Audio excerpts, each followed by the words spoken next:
विश्वविख्यात कानपुर का आनंदेश्वर धाम, इसकी भव्यता, इसकी मान्यता और कथाएं बहुत ही अद्भुत हैं।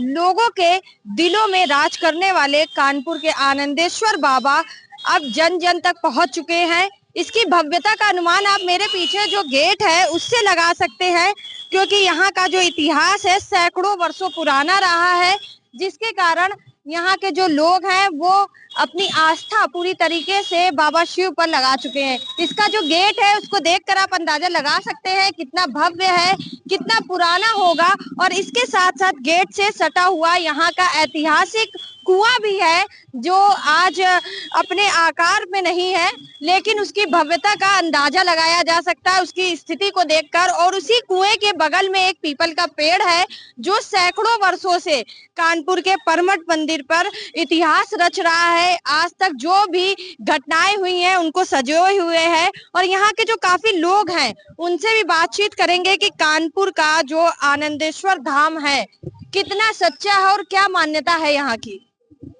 सभी को पहले तो जय बाबा की। बाबा आनंदेश्वर का धाम आनंद का धाम है। मान्यता तो ये है कि बाबा के धाम में जो भी व्यक्ति आता है वो आनंद की प्राप्ति करता है। चाहे व्यक्ति के जीवन में किसी चीज की सुख सुविधा हो या ना हो, किंतु उसके जीवन में आनंद जरूर बाबा भरते हैं। इसीलिए यहाँ आने वाला प्रत्येक व्यक्ति आप देख सकते हैं, सब मुस्कुराते हुए निकलते हैं, सब आनंद में रहते हैं। यह आनंदेश्वर का धाम कानपुर के आनंद का धाम है। अच्छा, इसका इतिहास क्या रहा है और जब इसकी स्थापना हो रही थी तो क्या कुछ कठिनाइयां आई थी। आनंदेश्वर बाबा के धाम का इतिहास कुछ इस प्रकार से है कि पहले यहाँ मिट्टी के बहुत बड़े बड़े टीले हुआ करते थे। एक गांव था, यहाँ पर भेलिये रहते थे। तो जब भेलिये अपनी गायों को चराने के लिए भेजते थे तो उन्हीं मिट्टी के टीलों पर गाय चरने जाती थी। तो एक भेलिये के पास एक गाय थी, उसका नाम आनंदी हुआ करता था। आनंदी गाय का जब वो भेलिया दूध दूहने का प्रयास करता था तो दूध नहीं निकलता था। एक दिन शक के बिहार पर उसने आनंदी गाय का जब पीछा किया तो उसने पाया कि मिट्टी के एक टीले पर मेरी गाय खड़ी है और उसका दूध उसके थनों से अपने आप ही उस मिट्टी के टीले पर निकल रहा है। उसने ये बात गांव वाले को बताने का प्रयास किया, लेकिन उसके मन में ये बात आई कि कहीं ये बात मजाक में ना ले ली जाए, तो उसने इस बात को दबा कर रखा। लेकिन एक दिन अचानक रात में जब आकाशवाणी हुई और बाबा ने उसको आदेश दिया कि मैं इस स्थान पर इंतजार कर रहा हूँ, मुझे निकालो, तो उस स्थान पर जाके गांव वालों के साथ उसने निकालने का प्रयास किया, जिसमें 5 शिवलिंग निकले, जो आज कानपुर की अलग अलग स्थानों में व्याप्त हैं। जैसे आनंदेश्वर है, जागेश्वर है, नागेश्वर है, वलखंडेश्वर है। ये सारे शिवलिंग हमारे बाबा के पास से यहीं से निकले हैं। सब हमारे बाबा के भाई हैं। सबसे बड़े भाई हमारे आनंदेश्वर बाबा हैं, जो यहाँ पर इसलिए व्याप्त हो गए क्योंकि इनका कोई अंत ही नहीं था शिवलिंग का। जितना अंदर खुदाई की जा रही थी उतने अंदर शिवलिंग निकलती चली जा रही थी। तो बाबा को उस आनंदी गाय के नाम पर आनंदेश्वर नाम दिया गया और इसी स्थान पर बाबा को स्थान दिया गया। और अन्य 4 जो शिवलिंग हैं वो बाबा के चौतरफा स्थान में व्याप्त हैं। कानपुर के वासी इस चीज को जानते हैं कि जागेश्वर, नागेश्वर, सिद्धनाथ, बलखंडेश्वर ये सब बाबा के पास से हैं और ये चौतरफा बाबा के पास हैं। और अलग अलग चीजों के लिए अलग अलग तरह से मान्यता मानी गई है। सिद्धनाथ सिद्ध करते हैं, जागेश्वर यश कीर्ति वैभव देते हैं, आनंदेश्वर बाबा आनंद देते हैं।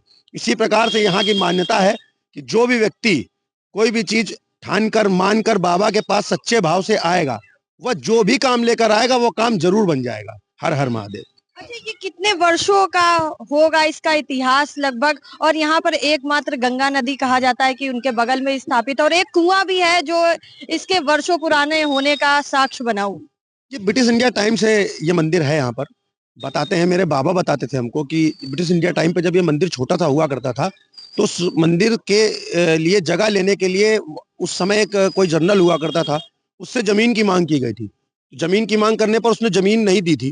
तो बाबा के पास सामने ही एक नंदी बाबा बैठे हुए हैं। वो नंदी बाबा भी स्वयंभू हैं, वो स्वयं से ही निकले हैं।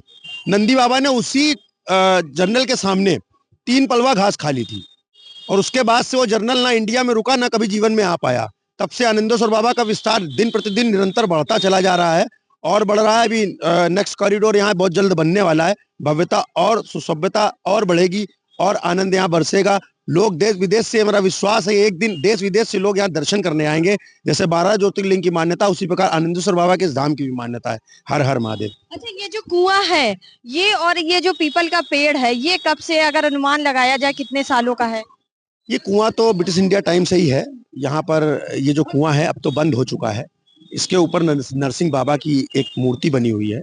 और चूंकि ये राख और चूने का है तो ये खुद बता रहा है कि वो खुद 500 साल, 600 साल, 1000 वर्ष ऐसे पुराना है। पीपल का पेड़ तो हम सभी जानते हैं 1000 वर्ष की उसकी आयु होती है।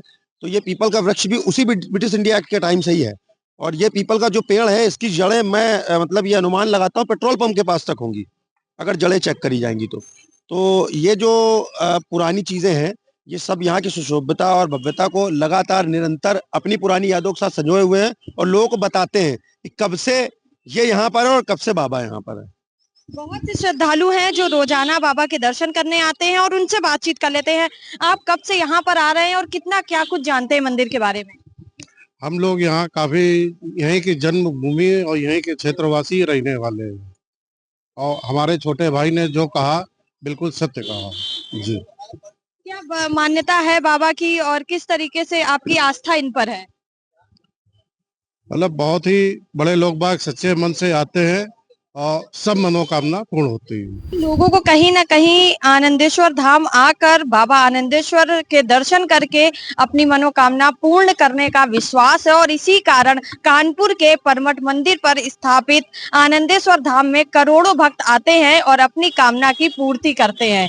कानपुर से के न्यूज के लिए सारिका गुप्ता की रिपोर्ट।